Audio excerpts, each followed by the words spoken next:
शिक्षा जगत में एक नाम है खान सर का। वो खान सर जिनकी चर्चा न सिर्फ बिहार में बल्कि देश और अब तो विदेशों में भी होने लगी है। खान सर इन दिनों बीमार हैं। हमें जानकारी मिली कुछ दिन पहले बीपीएससी का एग्जाम था और नॉर्मलाइजेशन को लेकर वो भी आंदोलन में आए थे और उसके बाद से बीमार थे। हमारी इच्छा हुई और कई लोगों की ये इच्छा है कि भाई खान सर की अभी स्थिति क्या है, तो हम भी खान सर के पास पहुंचे हैं। हम जिस चैम्बर में बैठे हैं उस चैम्बर में खान सर भी हमें मिलेंगे। बहुत मुश्किल से खान सर तैयार हुआ और इस वक्त खान सर हमारे साथ मौजूद हैं। खान सर कैसे हैं? ठीक है। ये आपके हाथ में अभी भी पट्टी वगैरह लगा हुआ है? वो थोड़ा सा नहीं छुपाने की जरूरत नहीं दिखाई। इंजेक्शन वगैरह लगता है ना, तो उससे नीडल से ही देना होता है वहाँ पे। तो उन लोग का, डॉक्टर लोग का अपना है। तो अब तो थोड़ा सा ठीक है, अब तो बहुत जल्दी अब क्लास भी लेंगे। थोड़ा वो अचानक से बीपी थोड़ा सा फ्लक्चुएट होने लगा था, 170 वगैरह चला गया था, इसलिए एडमिट होना पड़ा। उसके बाद अभी कैसा है तबीयत? अभी ठीक है। वहाँ पर एक्चुअल में हुआ था कि हम थोड़ा सा बीमार चल रहे थे 1.5-2 मंथ से। तो हम सोचे थे कि एग्ज़ाम ख़त्म हो जाएगा तो अच्छे से ट्रीटमेंट करा लेंगे यहाँ पे।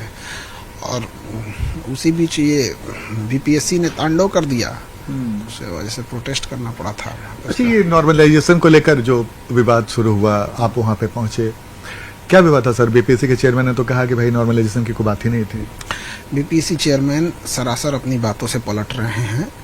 वो अंततः कहते रह गए कि नॉर्मलाइजेशन हमारा अधिकार है, हम इसे अंतिम दिन भी चाहे तो चेंज कर सकते हैं। और उन्होंने कभी स्पष्ट नहीं किया। और अगर लोगों को लगता है कि अगर ये बच्चे बेवकूफ़ी कर रहे हैं तो खुद से पूछे कि बच्चे आखिर क्या चीज़ देख के लौट गए। तो एक्चुअल में हुआ क्या ना कि हम लोग की एक ही मांग थी कि आप इसको ऑफिशियली बोल दीजिए। उनका कहना है कि जब हमने ये बोला ही नहीं है तो हम ऑफिशियली क्यों बोलेंगे। तो बहुत सारे अफवाहों को उन्होंने जवाब दिया। जैसे अफवाह उड़ गया कि एग्ज़ाम जनवरी में होगा, तो ये भी तो बीपीएससी ने नहीं बोला था। तो इस अफवाह का उन्होंने खंडन किया कि नहीं किया। उसी तरह से नॉर्मलाइजेशन जैसे अफवाह, अगर अफवाह ही थी तो इसका खंडन कर देते। उसके अलावा उन्होंने 4 दिसंबर को एक डीएम को नोटिस भेजा कि हमने 3 अलग अलग कलर के पेपर भेजेंगे। यही तो होता है नॉर्मलाइजेशन। दूसरा, वो धूल झोंकने की कोशिश क्या कर रहे हैं कि जब एक ही शिफ्ट में पेपर होगा तो नॉर्मलाइजेशन कैसे? हम लोग पागल बेवकूफ़ नहीं हैं। एक शिफ्ट में भी नॉर्मलाइजेशन हो सकता है। अगर आप भागलपुर का क्वेश्चन अलग दे दे, बक्सर का क्वेश्चन अलग दे दे, मुजफ्फरपुर का क्वेश्चन अलग दे दे, हो गया नॉर्मलाइजेशन। इट मीन्स मंशा दिख रही थी कि इन्हें नॉर्मलाइजेशन करना है, वो दिख रहा था। वो तो धन्यवाद इन बच्चों का जो अपनी लड़ाई लड़े। हम लोग का भी उसमें कुछ योगदान रहा, सारे शिक्षकों का योगदान रहा। अच्छा, आप भी सर जब उस आंदोलन में शामिल हो गए और उसके बाद बीपीएससी ने कहा भी कि भाई नॉर्मलाइजेशन नहीं होगा, जो बीपीएससी के चेयरमैन उन्होंने क्लियर भी कर दिया, तो फिर देखिए उन्होंने क्लियर नहीं किया था। और दुख की बात यह है कि जब हम लोग इस बात को सीएम हाउस तक ले गए तो उन्होंने सीएम हाउस को भी गुमराह करने की कोशिश किया। कौन? आयोग के अंदर कुछ सचिव जो हैं उनके, और इनकी तो हमको लगता है कि इनकी संलिप्तता की जांच होनी चाहिए। चुनावी वर्ष में इस तरह से भ्रम पैदा करके विद्यार्थियों के मन में सरकार के प्रति इस तरह से असंतोष भरना, कहीं ना कहीं मुख्यमंत्री नीतीश कुमार जी को इसकी जांच करनी चाहिए। व्यक्तिगत मांग है कि इसकी जांच होनी चाहिए। अच्छा सर, आप कुछ दिन पहले मुख्यमंत्री से मुलाकात भी आपने की थी और उस वक्त आपने नॉर्मलाइजेशन की बात कही, तो उसे मुख्यमंत्री ने क्या कहा? देखिए मुख्यमंत्री साहब का सीधा सा है, इस पृथ्वी पर नॉर्मलाइजेशन को खत्म किया, बिहार से नॉर्मलाइजेशन खत्म करने वाले वो इकलौते व्यक्ति थे। अगर वो हस्तक्षेप नहीं करते तो नॉर्मलाइजेशन कभी खत्म नहीं होता। इवन की नॉर्मलाइजेशन खत्म करने के 3 दिन पहले बच्चों ने एनसीएल का मामला उठाया था। एनसीएल को 2022-23 का सर्टिफिकेट मांगा जा रहा था। आयोग ने कह दिया था कि हम नहीं मांगेंगे। फिर माननीय मुख्यमंत्री ने हस्तक्षेप किया तो जाके ये हुआ यहाँ। तो सीएम साहब से के पास भी गए थे तो हमने ये बात को अवगत कराया था। उन्होंने बच्चों के ही फेवर में बात बोली थी कि ठीक है यहाँ पर। लेकिन बीच में आयोग के कुछ अधिकारी, हम अभी भी कह रहे हैं, उनकी मंशा पर ही संदेह होता है। हमने कई मीटिंग किए, कई चीज़ों को देखे तो हमें लग गया कि ये लोग कहीं ना कुछ अंदर खिचड़ी पका रहे हैं। तो इसकी जाँच होनी चाहिए। सर, जिस दिन ये आंदोलन में हम शामिल हुए तो उस दिन आपको गर्दनीबाग थाने ले जाया गया। आपके तरफ से ये कहा गया, आपके कुछ जो समर्थक कह रहे थे कि आपकी गिरफ्तारी हुई है, जबकि पटना के एसएसपी ने कहा कि आपकी गिरफ्तारी नहीं, बजाते आपको गाड़ी से छोड़ा गया, पुलिस की गाड़ी से। देखिए हमको डिटेन किया गया। तो डिटेन करने के आधे घंटे बाद, जैसे पुलिस का अपना लॉ एंड ऑर्डर है, तो police law and order maintain करने के लिए किसी को डिटेन कर सकती है, ये उसका अधिकार, हम उसके अधिकार में हस्तक्षेप नहीं कर रहे हैं। वो लॉ एंड ऑर्डर उसके लिए प्राथमिकता है। जब रात हो गया था तो आयोग नोटिस नहीं जारी कर रही थी और हमारे ऊपर सबसे बड़ी चिंता थी बच्चियां जो हमारे बैठी थी वहाँ 2-3 हजार लड़कियां, तो गर्दनी बाग में ना लाइट की व्यवस्था थी, ठंड का दिन था, ना कंबल की, ना वॉशरूम, पानी, किसी चीज़ की व्यवस्था नहीं थी। तो हमें ये लगा कि जल्दी से जल्दी नोटिस लिया जाए ताकि यहाँ से बच्चियों को मेन भेजा जाए। आपको समझ में आता है कि वहाँ पे कुछ भी अनहोनी हो सकता है। तो हम आयोग की ओर जाने लगे ताकि दबाव बनाए कि जल्दी से जल्दी दिया जाए। तो बीच रास्ते में हमें डिटेन कर लिया गया और हम कुछ देर थाने में बैठे थे, आधा घंटा तक। उसके बाद एसडीपीओ मैडम आई तो उन्होंने कहा कि हम आपको अगर अशांति फैलाए होंगे लोग या कुछ भी हुई होगी तो हम एफआईआर करेंगे आपके ऊपर। तो हमने कहा आप जांच कर लीजिए, हम लोग तो गर्दनी बाग धरना स्थल पर बैठे हैं, यहाँ कोई अशांति नहीं है और हमारी मांग जब तक नहीं मांगी जाएगी हम नहीं लौटेंगे यहाँ से। तब तक हम थाने में ही थे कि नोटिफिकेशन आ गया। उसमें नेटवर्क काम नहीं करता है। अब हमारा नेटवर्क थाने में उतना नहीं काम कर रहा था, तो हमने फ़ोन किया कि यहाँ तो बताया जा रहा है कि नोटिफिकेशन आ गया। तो वहाँ से भी किसी ने बोला हाँ सर नोटिफिकेशन आ गया, नॉर्मलाइजेशन खत्म। तो हम लोग की 3 मांगे थी कि जिनका टेक्निकल खराबी, सर्वर खराब की वजह से फॉर्म भरने का मौका छूट गया है उन्हें दिया जाए और थोड़ा एग्ज़ाम डेट एक्सटेंड किया जाए। लेकिन चूंकि वो थाने में बैठे थे, वहाँ एक अलग प्रेशर होता है। हमने देखा कि नोटिफिकेशन आया है तो सारी बातें होंगी यहाँ पर। जब नोटिफिकेशन आ गया तो हमें लगा कि उसके बाद से भगदड़ होने लगा यहाँ पे, तो लड़कियाँ सब लड़के निकलने लगे। तो फिर पुलिस ने कहा कि अब आपकी मांग मान ली गई है, अब आप वापस जाइए। यहाँ पर शर्त ये थी कि आप वापस धरना स्थल पे नहीं जाएंगे। अब थाने से निकलिएगा तो सामने गर्दनी धरना स्थल है। तो हमने सोचा कि ये लोग कह रहे हैं न जाइए, हम चले जाएंगे धरना स्थल पे। बट वो एरिया पता नहीं कहाँ था, तो उन्होंने कहा कि हम आपको धरना स्थल पे नहीं जाने देंगे, अगर धरना स्थल पे गए तो केस हो जाएगा। डर इस बात की रहती है कि बच्चों पे अगर केस हो गया ना तो उनका करियर खराब हो जाता है। तो कहीं ना कहीं एक दोनों ओर से हम लोग को सोचना रहता है। तो फिर पुलिस ने कहा कि हम आपको अपनी गाड़ी से तक छोड़ देंगे धरना स्थल के बाहर। तो हमारी हम बाहर कहीं उतार देंगे तो हम सड़क पे नहीं ना टहलने लगेंगे। तो हमारी गाड़ी पता नहीं कहाँ थी उस भीड़ भाड़ स्थल में, तो नक्शा ही समझ में नहीं आता है गर्दनी बाग का। तो फिर उसके बाद से वहाँ से हमें छोड़ी, तो फिर हम गए। तब तक यहाँ समझ में आया कि अभी एक ही बात मानी गई, 2 नहीं मानी गई। और हमारी तबीयत ठीक नहीं थी, मेरा बीपी 170 हो गया था। तो हम एक आदमी को फ़ोन किए कि देखिए मेरा बीपी 170 हो गया है। तो बोल रहे हैं कि हमारे यहाँ भी एक आदमी को ऐसे ही था, उसका हार्ट अटैक हो गया। अब तो हम कितना भी भूलवाने की कोशिश करें, मेरा 180 हो गया। तो अब हमको लगा कि थोड़ा दवा खा के सही हो जाते हैं। उस वक्त आप कहाँ पे थे? हम लौट रहे थे यहाँ पे। तो हम सोचे कि डायरेक्ट डॉक्टर के पास चले जाते हैं। तो डॉक्टर साहब को पास गए, वो कुछ दवा दिए, बट उससे रिलीफ नहीं हुआ, चेस्ट में दर्द ज़्यादा होने लगा। तो रात में हम कहें कि हमको लगा ठीक हो जाए, बस सुबह जाके फिर एडमिट होना पड़ा। कुछ कोचिंग संस्थानों के लोगों का भी, कुछ शिक्षकों का भी आपके प्रति नाराजगी की बात सुनी। देखिए हमसे नाराजगी बस एक बात की है कि आज हम लाखों रुपए फीस लेने लगेंगे तो हम उन शिक्षकों की नज़र में बहुत अच्छे आदमी हो जाएंगे। तो शिक्षकों के समूह में हमको इसी वजह से हमको नहीं रखा गया। एक समूह है कि इन्होंने फीस को बिजनेस खराब कर दिया। हमने कहा कि भाई आपको बिजनेस करना है तो आप कुछ भी कर लो, शिक्षा बिजनेस नहीं होता है। कि जब कोई पेपर लीक होता है तो कई बार कोचिंग संस्थानों की भूमिका पर सवाल खड़े हो जाते हैं। क्या आपको लगता है कि वाकई ये संभव है कोचिंग संस्थानों की भूमिका को लेकर? देखिए एक जो पेपर लीक करने वाले दलाल टाइप के जो लोग होते हैं उनका बच्चों से कोई कनेक्शन नहीं होता है। बीच में कोई ना कोई व्यक्ति ही है जो कनेक्शन कर रहा है। तो इसकी जांच सीबीआई या ईओयू करे और हाई कोर्ट की निगरानी में जांच हो।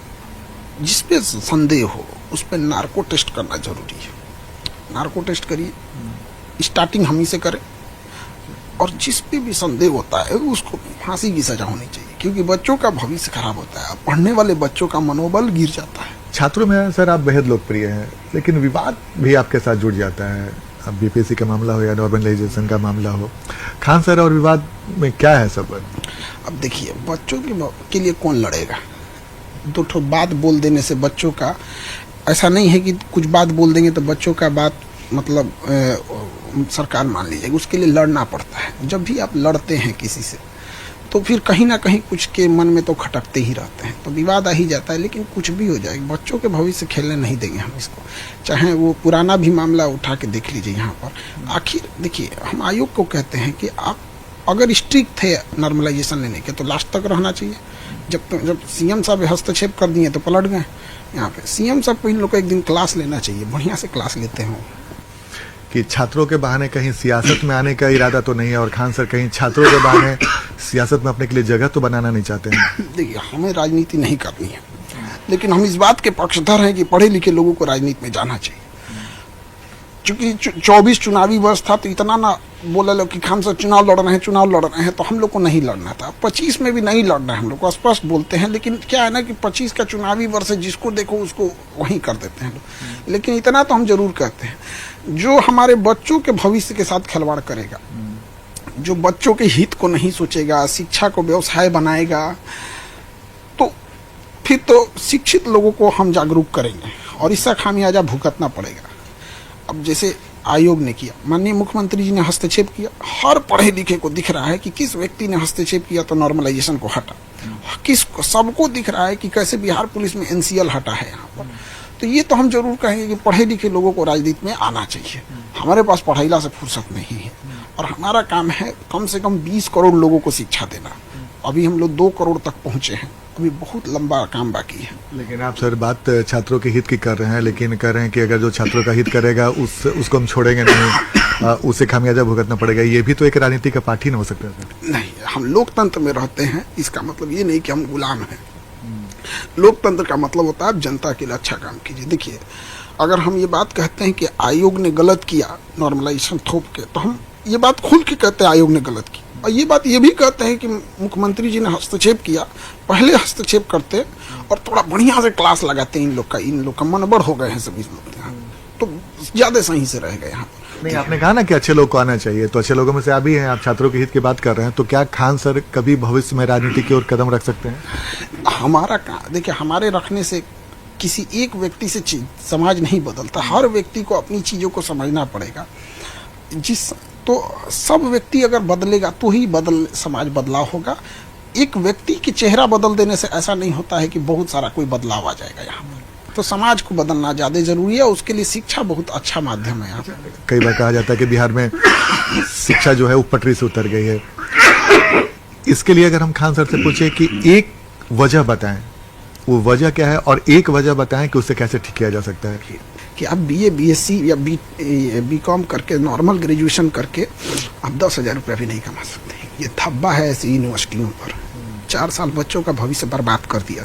बिहार में तो 5-5, 600 साल बर्बाद कर दिया। इनको अपने आईना के सामने देखना चाहिए ना, कि 4 साल बच्चों को रखें, उसको कोई स्किल नहीं सिखा सके, उसे ड्राइविंग सिखाते, उसे डिजिटल सिखाते, AI सिखा सकते थे, उसको टेक्निकल कुछ भी सिखाइए। आपके यहाँ अगर 4 साल से ग्रेजुएशन करके निकला है, तो अगर वो 20-25 हजार नहीं कमा सकता है ना, ऐसी यूनिवर्सिटी को बंद कर देना चाहिए यहाँ पर। कि वो बच्चे को 4 साल रखे हैं, अल्टीमेटली लास्ट में उसके पास कोई फाइनेंशियल फ्रीडम आ रहा है कि नहीं। जब आपके पास फाइनेंशियल फ्रीडम आ जाएगा तो समाज में बदलाव करने लगा। छोटा सा देश है ऑस्ट्रेलिया, लेकिन जनसंख्या कम होने के कारण समृद्धि है। तो वहाँ आप देखिए क्रिकेट मैच में कितना लोग आ जाते हैं। 7-8 करोड़ की आबादी में हर साल मैच वर्ल्ड कप लेके चला जाता है। हम लोग 140 करोड़ की आबादी में अच्छा से ओलंपिक में किसी में अच्छा नहीं ले आ पाते हैं। रीजन क्या है कि हम कहाँ से 2 रोटी जोड़ लाएंगे। और हमारे यूपी बिहार में शराब के रूप में दहेज, जिसकी 3 बहन हो गई, बेचारा वो क्या करेगा, बिक जाएगा उसका खेत। ऐसे बेशरम लोग तो दहेज को भी नहीं छोड़ते हैं। खुद से त्याग देना चाहिए। और हर चीज, अब कहते हैं लोग कि शिक्षा से हर चीज का इलाज होगा। शिक्षा के साथ संस्कार होते हैं। शिक्षित व्यक्ति पढ़ लिख के जब नौकरी ले लेता है तो ज्यादा दहेज लेता है। तो शिक्षा की कमी नहीं है, संस्कार की कमी है। पिछले 20 साल से अगर नीतीश कुमार और बिहार में आपके हिसाब से नीतीश कुमार के 20 साल में शिक्षा की स्थिति क्या देखते हैं? देखिए, कोई भी चीज को ग्राउंड लेवल पर चेंजिंग करने के लिए, अब मान के चलिए कोई शिक्षक पढ़ा रहा है, वो ईमानदारी से पढ़ाए अगर सरकारी स्कूल में, तो आपके पास कोई ऐसी व्यवस्था है जिसे आप उसे सम्मानित करें? नहीं। अब कोई बेईमानी कर रहा है, हाजिरी बना के घूम रहा है, तो आपके पास उसे दंडित करने की व्यवस्था नहीं। तो ऊपर से नीचे तक, जब नीचे से जब भी व्यवस्थाएं चेंज हुई ना, तब जाके होगी। शिक्षा में गार्जियन का भी योगदान होना चाहिए। सरकारी स्कूल में बच्चे क्या पढ़े क्या नहीं पढ़े गार्जियन भी ज्यादा नहीं देखते हैं। अब यहाँ देखिए जितने प्राइवेट स्कूल है, जब बच्चा वापस जाएगा ना तो लोग देखेंगे कि क्या होमवर्क मिला क्या नहीं, उनके गार्जियन को भी कोई खास मतलब नहीं। तो सरकार तो 45,000 करोड़ रुपए से ज्यादा खर्च कर रही है। नीचे आने के बाद वो सभी चीजों में देखने की जरूरत है। हमारा खान सर को बिहार का शिक्षा मंत्री बना दिया गया, तो खान सर ऐसा क्या करने वाले हैं, क्या करेंगे जिससे बिहार में शिक्षा की जो तस्वीर है पूरी तरीके से बदल जाएगी? ये सब चीजें एक दिन में नहीं बदलने वाली है, लेकिन सबसे पहले जरूरत क्या है, जैसे अच्छे इंजीनियर कहाँ से मिलते हैं? IIT एक है ना। अच्छे डॉक्टर अगर आपको करना है तो एम्स, अच्छे मैनेजमेंट डालना है तो IIM। उसी तरह एक ऑल ओवर इंडिया का टेस्ट होना चाहिए, IIT Indian institute of teachers type. जैसे IAS है ना, उसी तरह एक टीचर्स का होना चाहिए जहाँ अच्छे टीचर्स जाए। आप बताइए, टीचर्स को लोग बैकअप जॉब देख रहा है। अमूमन जो होता है टीचर को बैकअप जॉब देखता, नहीं हुआ तो टीचिंग में चल गए। यहाँ एक यूनिवर्सिटी होनी चाहिए जहाँ टीचर्स जाके पढ़ें। टीचर का जॉब होने के बाद उनको उसमें सुधार करने के लिए ये सब चीज़ें बड़ा कमी है यहाँ पर। और जो भी शिक्षक पढ़ा रहे हैं तो बच्चों की रेटिंग होनी चाहिए, A grade, B grade, C grade. Batch लगा के घूमे लोग। अच्छा पढ़ा रहे हैं तो A ग्रेड का बैच लगा के घूमिए और आपका फीडबैक अगर बच्चे खराब दे रहे हैं, D ग्रेड का लगा के घूमिए। देखिए, अगर कोई अच्छा काम कर रहा है तो उसके पुरस्कृत भी करना चाहिए, और अगर खराब कर रहा है तो उसे दंडित भी करना चाहिए। दोनों में कमी रहेगी तो खराब हो जाएगा। बिल्कुल। अच्छा सर, अब थोड़ा सा राजनीति के 2-4 मिनट बात कर लेते हैं। बिहार में 2 बड़े नेता माने जाते हैं, लालू यादव और मुख्यमंत्री नीतीश कुमार। तेजस्वी जी की बात हम करेंगे, लेकिन ये 2 नेता हैं, दोनों समाजवादी नेता माने। दोनों नेताओं को आप पिछले कई सालों से देख रहे हैं। दोनों के बारे में अगर हम आपसे आपकी राय जाननी चाहें, शुरुआत में अगर हम नीतीश कुमार के बारे में अगर आपसे बात करें तो क्या कहेंगे? देखिए, प्रशासनिक ढांचा में सुधार करने के लिए उन्हें जाना जाता है। जिस स्थिति में उनको बिहार मिला था, ना सड़क थी ना बिजली थी, क्राइम अपने चरम पे था, तो वहां थे। लालू यादव जी को जिस स्थिति में बिहार मिला था, वहां सामाजिक भेदभाव इतना ज्यादा कि आपको एक छोटी जाति के साथ भेदभाव इतना था। तो दोनों के सामने जो चुनौतियां थी वो अलग लेवल पे। नीतीश कुमार जी ने कुछ चीजें, जैसे महिलाओं को ध्यान में रखते हुए। खान सर को सबसे अच्छा नेता कौन लगते हैं? आप लोग हम लोग से ना राजनीति वाला सवाल पूछने लगते हैं लोग। नहीं, एक ऐसे होता है ना भाई कि भाई कई लोग को महात्मा गांधी अच्छा लगते हैं, कई लोग को सरदार पटेल, कई लोग को JP, कई लोग। तो खान सर का आइडियल नेता कौन है? तो हम लोग के लिए जो काम कर रहा है देश के लिए, वही ज्यादा अच्छे हैं। चलिए, एक बेहतरीन आप मतलब एक जो राजनेता जिस स्टाइल में जवाब देता बिल्कुल उस स्टाइल में। अच्छा ठीक है, खान सर फिल्मों के शौकीन है कि नहीं? नहीं, फिल्म हमारा नहीं देखना, टाइम ही नहीं मिलता है। फिल्म में क्या दिखेगा? वो हीरोइन रहेगी, ओकर पीछे हीरो पड़ल रहेगा, हीरोआ कामयाब रहेगा, हीरोइनिया फंस जाएगी कोनो मुसीबत में, आके बचाएगा, फिल्म खत्म हो जाएगी। एक के बाद फिल्म से लड़कियों को नीचा दिखाने की कोशिश देखिएगा। हर फिल्म में लड़की मुसीबत में फंसेगी, लड़का बचाएगा। हर फिल्म में देखा जाएगा मेरे सपनों का राजकुमार, तुम स्वतंत्र कब बनोगी? गुंडा पीटेगा, वही बचाने आएगा, गरीबी रहेगी, वही बचाने आएगा। आप फिल्म भाई, आप इंग्लिश फिल्मों को देखिए, अमेरिकन फिल्मों को देखिए, यहाँ पे वहाँ अगर आप देखेंगे तो लड़कियां भी उसी रोल में फाइट कर रही हैं। तो महिलाओं को इस पे सोचना चाहिए कि महिलाओं का रोल कितना देता है फिल्म में, कितना नाचने में, थोड़ा सा गाना वाना बजा देगा, और घर के अंदर यहाँ पे। तो इससे महिलाओं को समझना चाहिए कि आप अपने पैर पे खड़े हुए। इससे लड़कियों के दिमाग में धारणा बैठती जाती है बचपन से कि मेरी जिंदगी में कोई लड़का आएगा जो उनकी जिंदगी बदलेगा। तुम्हें ऊपर वाले ने क्या कमी दिया है? कभी फिल्मों में देखें कि कोई हीरो फंस गया, हीरोइन आके बचा रही है? रेयर देखते होंगे। बिल्कुल। कोई सिनेमा देखा है कि नहीं आपने? देखे। अब ऐसा भी नहीं है कि हम कोई साधु महात्मा है, सिनेमा ही नहीं देखें, लेकिन इंटरेस्ट नहीं है, टाइम नहीं है उतना। खान सर, आप यूपी के रहने वाले थे, बिहार में आ गए, कई बार आपसे ये सवाल पूछा गया है, लेकिन चूंकि हमारे लिए एक नया सवाल है और आपके ऑडियंस जब भी इस सवाल का जवाब देखते हैं तो उन्हें उतनी ही उत्सुकता रहती है। खान सर, यूपी से चलकर पटना की इन तंग गलियों में कोचिंग खोलकर छात्रों के बीच इतना लोकप्रिय हो गए, कैसे? देखिए, यूपी, बिहार, झारखंड ये कोई पाकिस्तान थोड़े है, हिंदुस्तान के सब। हम लोग को एक समृद्ध भावना रखनी पड़ेगी यहाँ पर। तो हम लोग, चूंकि सिवान मेरा ननिहाल है और वो शुरू से ही लगाव रहा था, तो यहाँ आ गए, और धीरे धीरे चलते ही आदमी को पता थोड़ी रहता है कैसे क्या होता है, चलते जाता है। एक बार आपने कहीं इंटरव्यू में कहा था कि आपकी इच्छा थी फौज में आने की। अभी भी हमारी इच्छा है फौज में जाने की। अब सबकी इच्छा ही, अगर सारे ख्वाब पूरे हो जाए तो दुनिया जन्नत कहलाएगी। तबीयत खराब होने के बाद पहली बार उन्होंने न्यूज 18 से बातचीत की है, और शायद न्यूज 18 पहला चैनल है जिससे बातचीत करके उन्होंने कई सारे मुद्दों पर अपनी बात रखी। और जाहिर सी बात है, खान सर ने राजनीति से लेकर फिल्मों से लेकर बिहार की शिक्षा व्यवस्था पे तमाम मुद्दों पर बात की।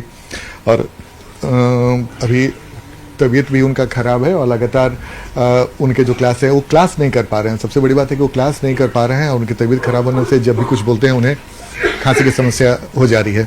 तो हमारी कोशिश थी खान सर की बात को हम आपके तक पहुंचाएं।